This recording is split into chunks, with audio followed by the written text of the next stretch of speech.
এই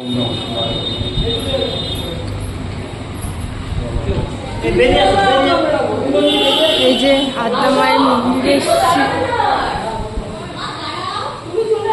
চলো।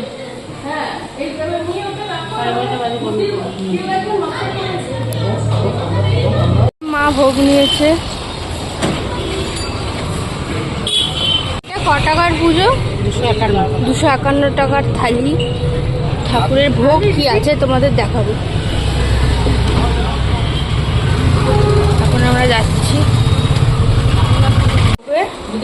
খিচুড়ি, চাটনি, পটল আলুর তরকারি, আর একটা আলুর দম, পায়েস, আর একটা সাথে সাথে কি পোলাও, ভাজা, আর এই যে ভাজা। ভোগ দর্শনে দুর্ভোগ কাটে। এটা কিন্তু আমার দিব্যি দিলে। এটা হচ্ছে বালিগঞ্জ থেকে যেতে হয়। বালিগঞ্জ সন্দেশ দিয়ে মালা দিয়ে 30 টাকার মালা দিয়ে সন্দেশ দিয়ে ফিরে দিলে পুরো দিতে কোনো ঝামেলা নেই। না হলো দক্ষিণা দিলে